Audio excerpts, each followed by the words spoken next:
Thank you for listening to my daddy's podcast. Please subscribe to our channel. All I gotta say is, who that?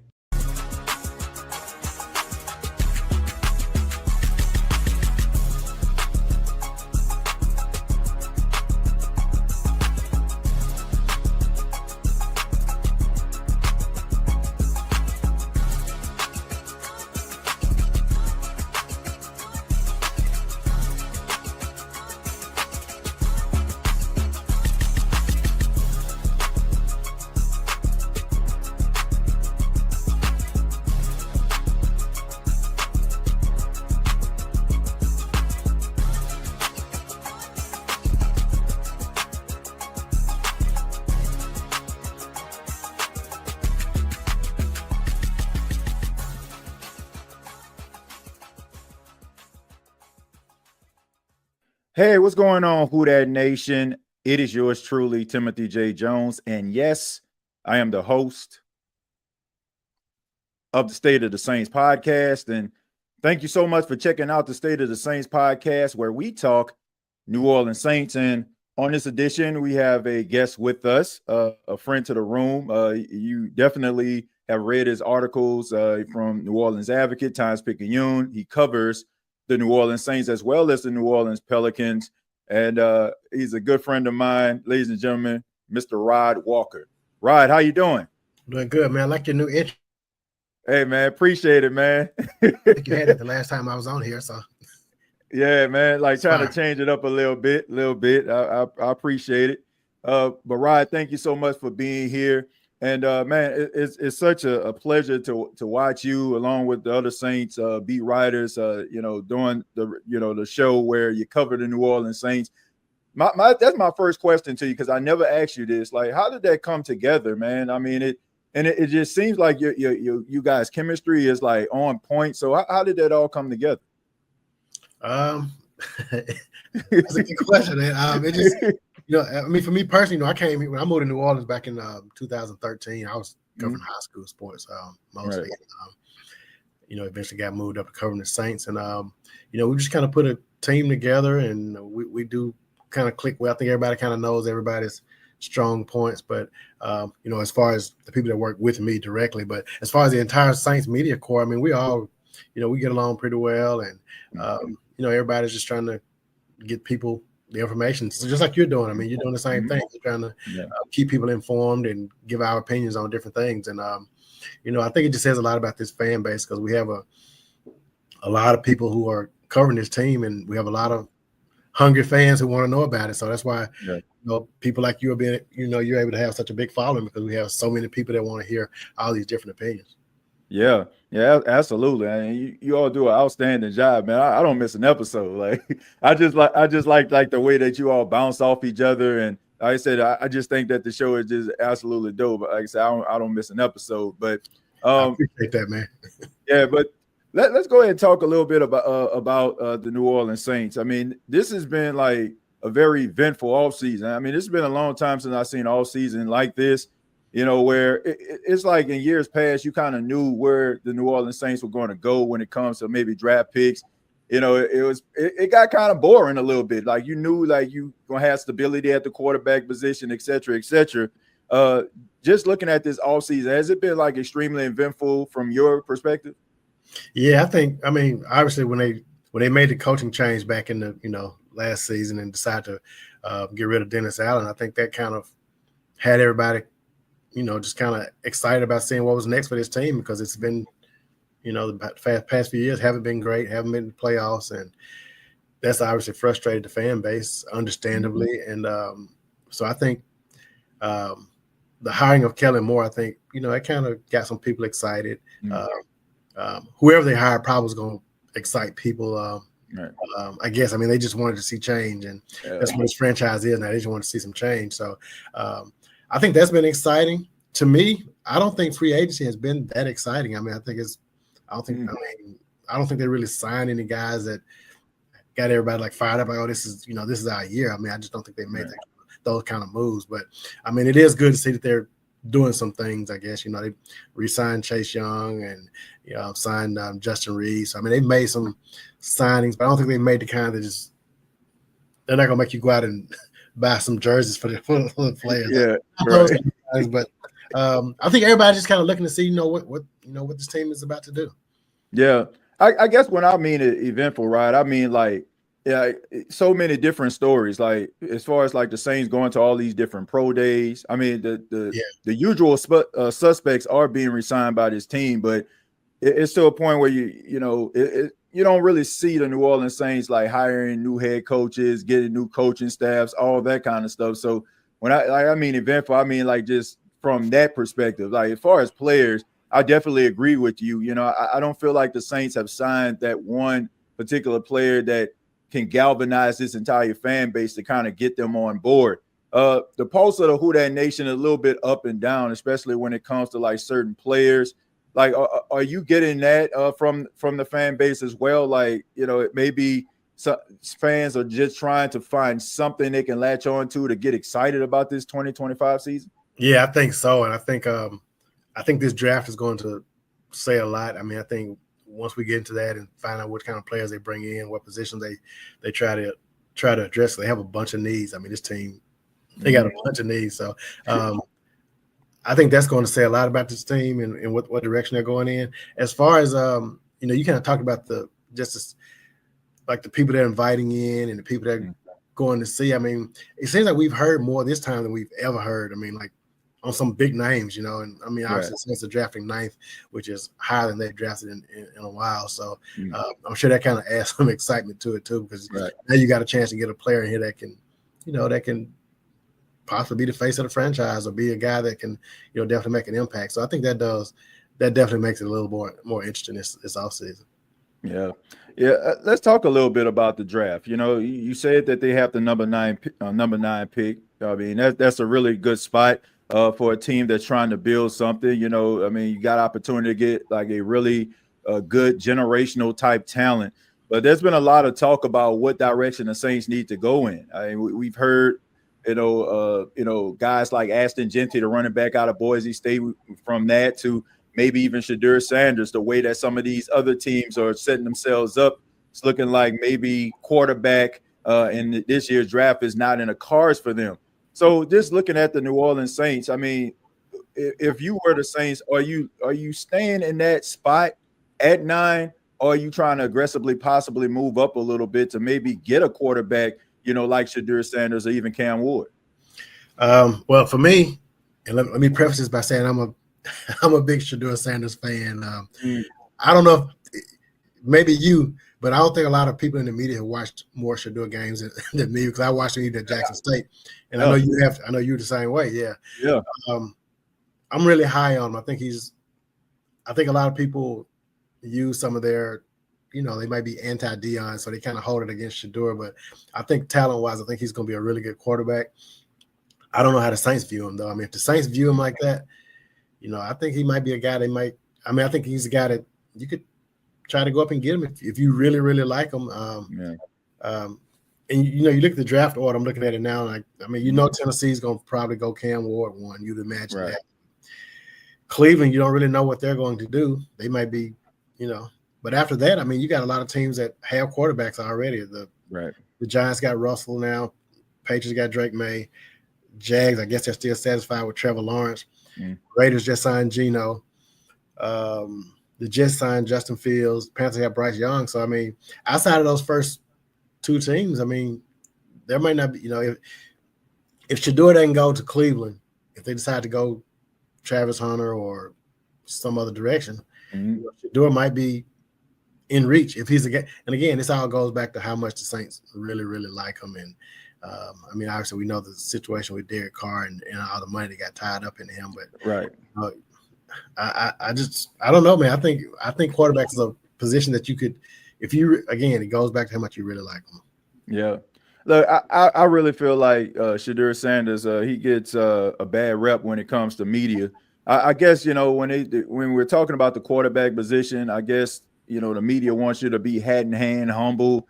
But I look at you're playing one of the most premier positions in football. You're the face of the franchise. You have to have a level of confidence.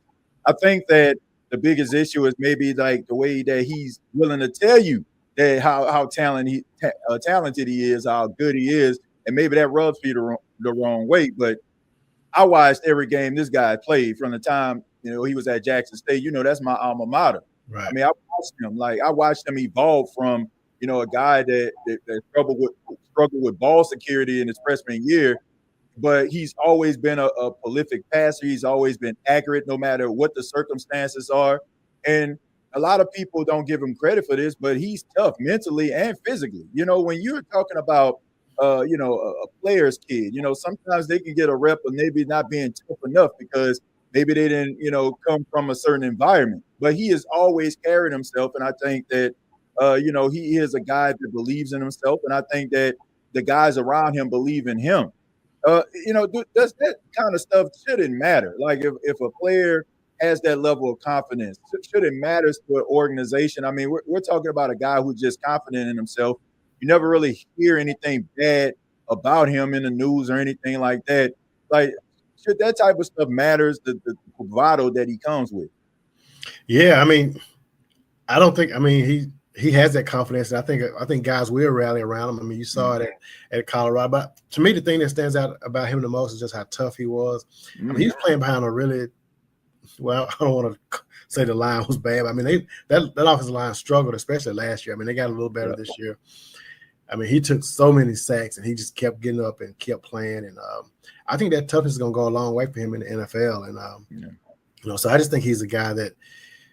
And again, if the Saints value him, I think he's worth I don't think if he's still there at 9, let's not even talk about trading up. If he's there at 9, still, like, I think he'll be one of those guys that, we be talking about this in 3 or 4 years. Like, man, you remember the Saints could have got Shedeur and they passed on him against I mean, we've seen it before. You still hear it about Lamar Jackson, So I think it could be one of those situations. I mean, if he falls to 9, I think for me, you got to get him. I think because this team needs this future quarterback, and I don't think they got Spencer Rattler and Jake Hayner and those kind of developmental guys But I mean, I think Shedeur's a guy that can come in and, I mean, if you get him at 9, I mean, you don't have to start him right away, but he's a guy that you can do like the Falcons did with Michael Penix last year. Make him the starter midway through the season or whenever it is. But I just think if Shedeur is there, I think you have to get him at 9. Yeah, I agree. I mean, you have to learn from your history. I think about Jordan Love. You had the opportunity to get him, like you mentioned, Lamar Jackson. So I feel like you have to learn from these type of things. I mean, you gotta trust the process and believe what your eyes are seeing at times. I know sometimes, when you're evaluating, those thoughts in the back of your mind, like, am I going to get this right? But I mean, when it comes to Shedeur Sanders, I think that he checks all the boxes. So if he's there, hopefully the Saints select him, because I think that he is going to be a generational talent. I think that he will be that guy, like we just alluded to at the beginning, could galvanize this fan base and get people excited about the future of this franchise. Let me just mention Jackson Dart too, because I don't know how the Saints value him. I mean, they may think he's their guy, and if he's their guy, and I mean, you kind of think that one of those quarterbacks will probably be there at 9. I mean, if they really like Jackson Dart, get him. I mean, I just think quarterback is a position that. I mean, this team hadn't drafted one in the first round since Archie Manning. So if you can get one, you probably should get one and start thinking more about the future, because they have never really just had a good plan for what they were going to do after Drew Brees, and that's why they're in the situation they're in right now. Yeah, I think I looked at Jackson Dart. Everybody was talking about his pro day, and I was at the combine ride, and I mean he was one of the best throwers out there. Nobody questions the arm ability of Jackson Dart. It's more like certain mechanics or any stuff like that. But I think that, I think it's saying a lot that we're seeing like a lot of the Saints brass going to some of these quarterback pro days. I think that speaks volumes. Not just sending like quality control guys or, guys on the scout team. Like they have a huge presence there. So, but that also leads me to my next question that involves Derek Carr. With the Saints brass showing up to all these pro days, what does that say about Derek Carr? Derek Carr, is a guy who got his contract restructured, but there are reports they're saying that he wanted to be traded. There were the talks about maybe possibly him not being on a team in 2025. So what do the Saints do with Derek Carr? How does that situation work?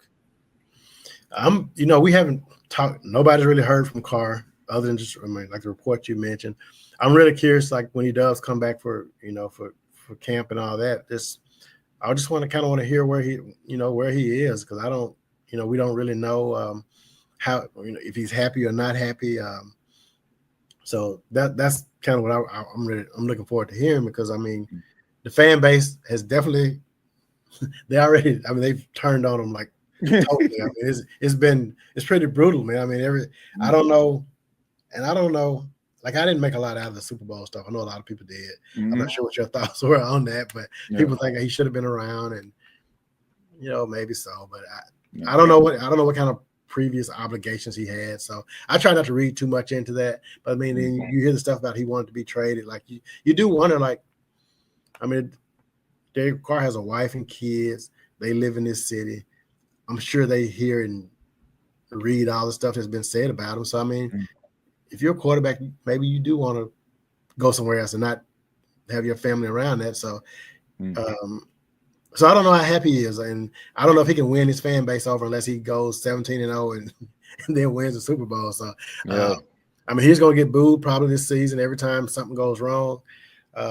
Maybe even before something goes wrong, because the fans just aren't happy with him right now. So, so as far as what the Saints want to do, I don't know what their plans is. We know what happened with the contract, and he didn't take a pay cut, which a lot of guys don't take pay cuts. So he feels like that's what he's worth, and they gave it to him. So Kellen Moore, maybe you can win with him, but I think even if they can win with him this year, I think they do need to. I know he's going to count $69 million next year against the cap, but they need to. They just got to figure this quarterback thing out. Yeah, when I look at Derek Carr, like I'll answer your question about him showing up to the Super Bowl.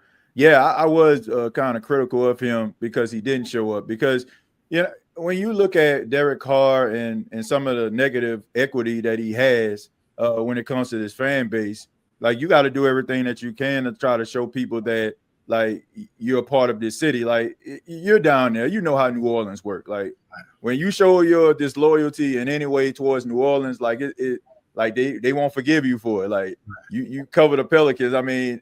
They still haven't forgiven Anthony Davis and Chris Paul in some cases, right? Right. But you got to show this level of loyalty, and I just think that was a great opportunity for him to maybe show up and just be around and show the city of New Orleans and Saints fans that he was their guy. Now, I don't know what happened. If he has other obligations, I understand. But the fact that nobody really saw him, nobody really heard from him, I think that's very telling.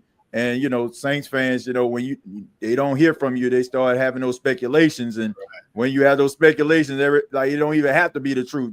Just your mind just start running, racing, right? Your mind playing tricks on you, But I just think that was just an opportunity for him to do that. But look, I agree. Like, if that the fan base isn't happy with him, that more than likely you're going to bring him into a hostile environment, like 17 games out the year, because you go on the road, you get booed. You come home, you get booed. I don't know. I just think that the Saints need to figure this situation out. I think that he had an uphill battle in the beginning because he wasn't Drew Brees, right? It's hard to be the man after the man, right? Because everybody's like holding you to that standard. Like, I don't look at Teddy Bridgewater or Jameis Winston as the man after the man. Like, the Saints paid Derek Carr as if he was the succession plan. So everybody's comparing him to Drew Brees, and when he didn't show that he could be, I just think that a lot of Saints fans kind of soured on him. Yeah. So I honestly don't know what they can do, man. Yeah, I was about to say I don't know what he can do, because I think even if Derek Carr had come to the Super Bowl and been out, to me, I think that was just a reason, just something else people could point at. Like, I don't know if he can do anything to win his fan base over. Like, I just don't. Like, I agree. Yeah, he has to go out and win some games, and that's it. Like, I don't think he can win the fan base back by going out in the community doing something. He gave, a lot of money to some families during Christmas time, and like, people don't really even talk about that because they're so focused on what he doesn't do. And so I just don't know if he can win the fan base over other than winning some games, a lot of games.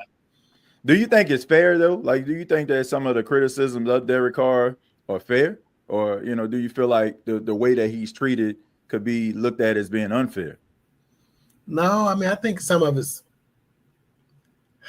man, that's a good question actually. But, no, I think some of it is probably a little unfair. I just think he's a guy that, and I think it has a lot to do with the city of New Orleans. I think once you get to that point, like there's just nothing you can do. Like Derek Carr could go out and fill the Superdome up with people and give everybody $1,000 a piece and say, hey, this is a bonus just for me being here. And I just don't know if it would do anything. They just don't like. I mean, this team wants to win games. He's been hurt, and it started back with that first year here when he was fussing at Olave and him and Eric McCoy got into it, and I just think he kind of rubbed people wrong at the very first beginning. It was just kind of hard to get that back, and then the injuries, obviously, and some people probably like question some of the injuries, especially this last one. He's like, it's third down and he dives, and you got another down to play with. So I think a lot of this stuff just kind of rubbed people the wrong way. But I feel Derek Carr. I think that a lot of the criticism that he faced has to do with the fact that he's not Drew Brees. I mean, Drew Brees was a franchise quarterback, and for the most part, Rod, he did everything right. Like, it's been times where the Saints have lost football games, and it's clear that Drew Brees wasn't the reason. He'll have like 350 yards, 4 touchdowns, but the defense probably wouldn't be on point that day. Right. But he'll take accountability for it. He'll use words like we or I, But when I think that the issue was with the whole Olave thing, where he was pointing up the field, and like I said, these are certain things that Saints fans like aren't really used to. Now, the older Saints fans kind of understand what the team was like when they weren't winning, but you have a really good sample size. Don't remember those times. They probably was too young or probably wasn't around. So all they know is Drew Brees and how Drew Brees carried himself in the most adverse times and even some of the most great times. And I just think that he's being compared to that. And when everybody kind of sees like how he operates, rather it's him being a quarterback or some of the things at the press conferences, I just think that people just kind of soured on him. And I agree with what you just said, because in the city of New Orleans, like once you show that, it's hard to get that back. It's hard. Like you said, going to the Superdome, giving out $1,000, like, man, like you that wouldn't be enough, because it's about loyalty. Like Saints fans want to feel like you are their guy. And I just never felt like it. I never felt like he nor Dennis Allen really embraced themselves like into like the fabric and the culture of New Orleans Saints football, which makes it easy for Saints fans to criticize everything he does, for better or for worse. Yeah, I mean, he needed to. There are a bunch of situations where he probably need to hold himself accountable. People respect that. And I mean, then there were some plays, he makes it. I mean, sometimes he makes these throws, or he's just kind of throwing it up, or right before he gets hit, he'll just throw it up and it gets picked off. And I mean, those plays frustrate fans, obviously. And then there are the plays when he has this thing where if he's about to get sacked, he just throws it away, which it keeps you from being behind the chains. So I mean, I get why he does that, but I also understand that. I think fans want to see him make some plays. I don't know if he ever had a game where he went out and just won a game for the Saints. I think if they saw some of that, he had some games that they may have taken the lead, but then the defense may have given it up late. But he doesn't have that moment, those moments that you need to be embraced by this city. And I think if he could have ever got some of those, maybe his story would be different. But we'll see how it turns out this year. Yeah, we'll see. But let's go ahead and talk a little bit more about this overall team. Like, we think about General Manager Mickey Loomis. He wasn't really in favor of Dennis Allen being fired, but here we are. Gail Benson, Dennis Lauscher decided to go ahead and pull that trigger, and now they hired Kellen Moore. But a lot of Saints fans probably thought that this was a simple change, but as the offseason, progressed, we noticed that he started to re-sign players that were on the team. Like, maybe, some of us thought that this was opportunity to change the culture, but this is Mickey Loomis in so many words, in my opinion, saying that there was nothing really wrong with this football team. But he's re-signing guys like Chase Young and Jawan Johnson. Are you shocked with that approach? Like that Mickey Loomis, basically tripled down on his stance when it comes to the injuries and the overall direction of the team. Like, are you shocked that he decided to bring back so many usual suspects? I don't know if I'm shocked, because I think, like you said, I think that's kind of how they operate. They really feel like, and they probably always feel like this, they feel like everything that happened in that Sean Payton era, like they held on to it. And I think they feel like this team is right there. I mean, they think the injuries is what kept them from being successful. So they really haven't changed anything except the coaching staff when you look at it. So I think I think playing in a bad division helps with that. You probably feel like, oh, we're just right there, because you're always a game or two behind pretty much the Bucs and how the division works out. So I think that's been part of the thing. They just feel like they're right there. They feel like they're close. If they can ever stay healthy, they feel like it'll all come together, and we just haven't seen that yet. So they're basically running it back this year. They changed the coaching staff, but outside of that, you can say this team is running it back this year. And yeah, I don't know if that's going to.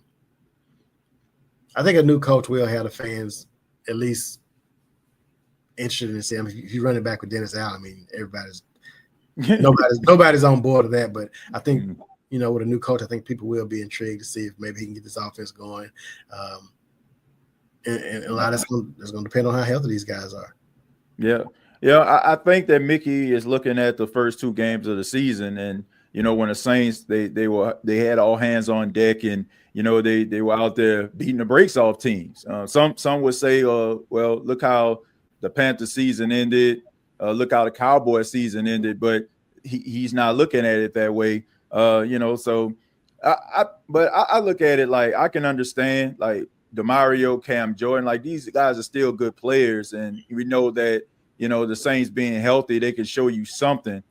But I think the biggest issue when it comes to this team is depth. Like they have the next man up mentality, but there's such a huge drop off between the best player at that position and his backup. So that kind of calls for me to think about the NFL draft and the player evaluations here, right?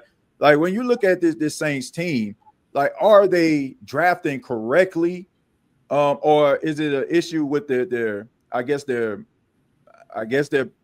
process when it comes to player development? Because you look on one hand, like they drafted Zach Bond, right? I'm using him as an example. He was a third-round pick.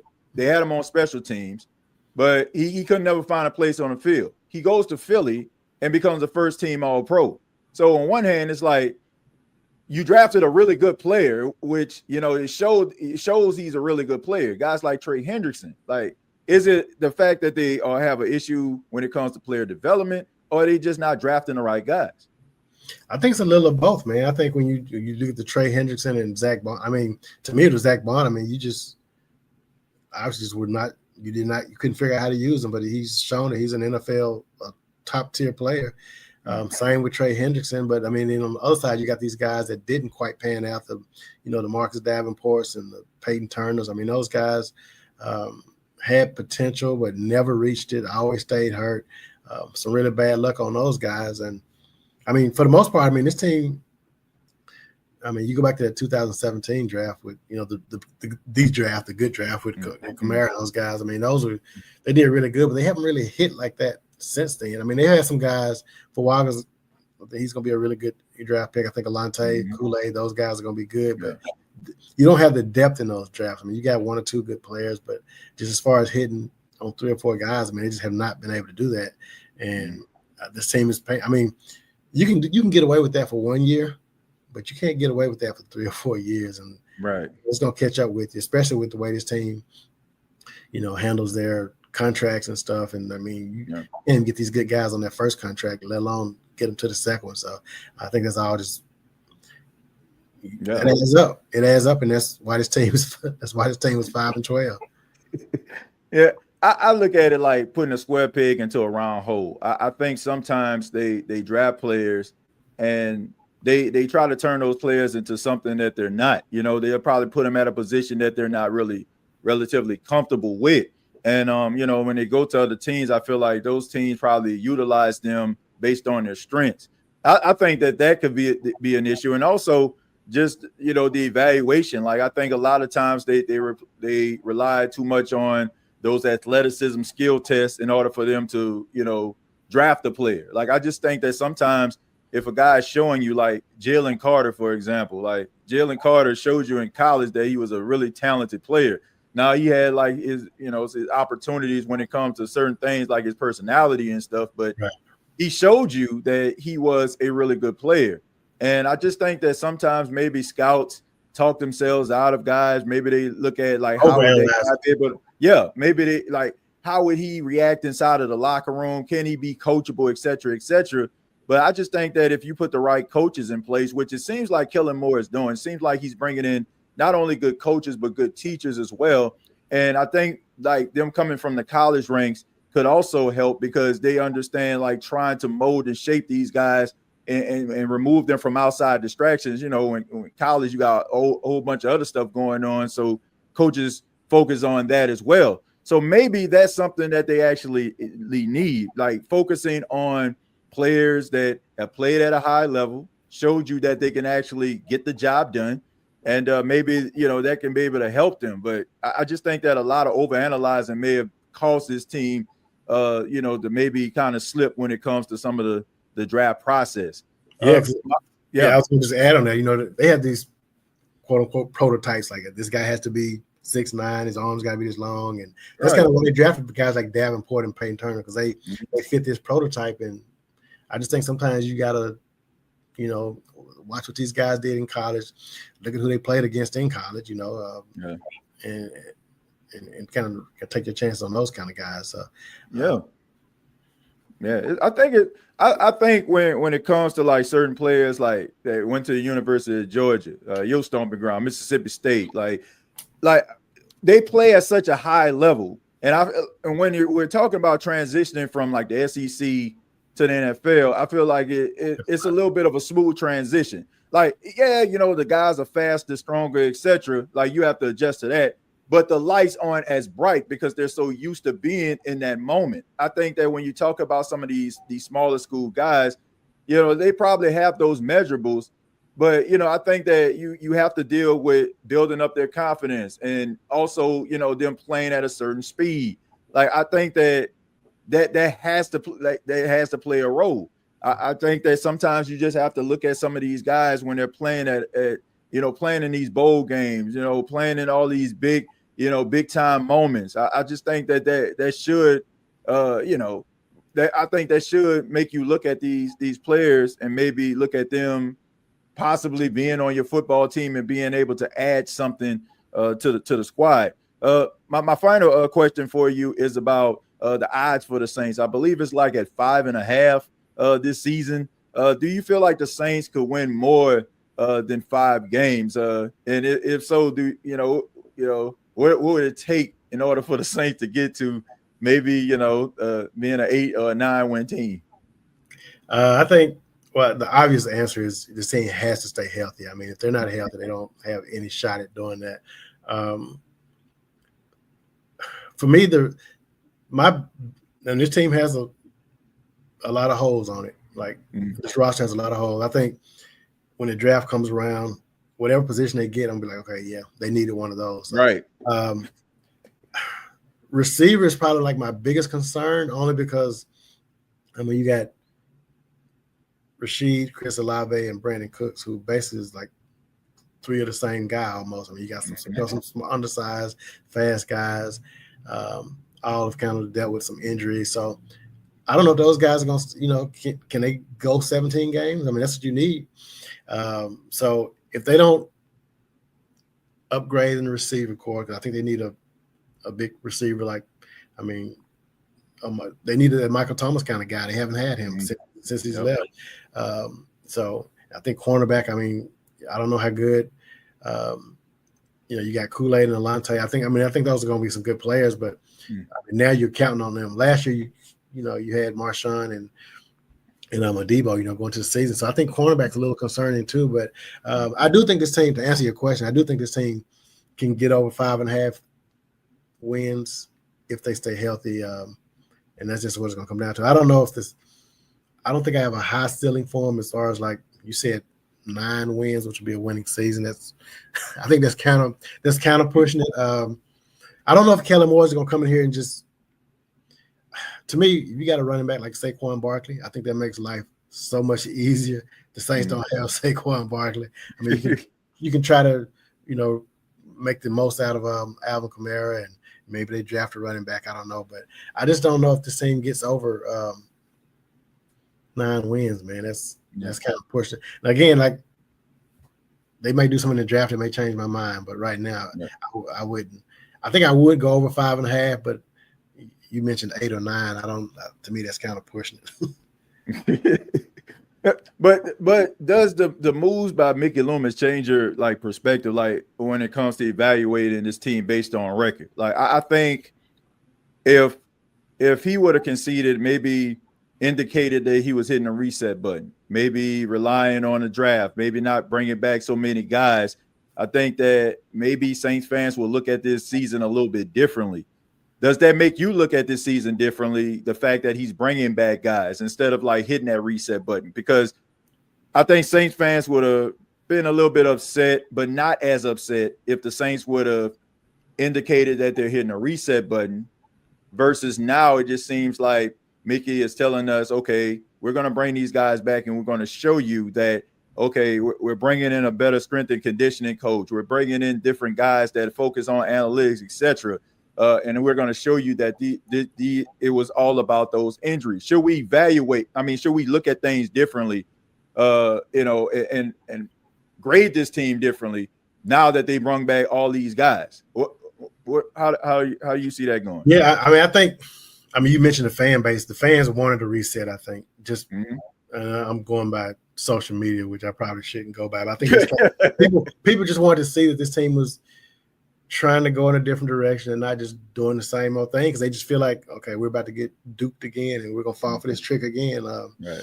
So, I think people are going to – I do think this is a kind of a free year for Kellen Moore, because I think most fans – I don't think most fans are optimistic. I mean, I think they're kind of going into it thinking, okay, the fans see this 5.5 win projection. They say, okay, this is probably where we are. And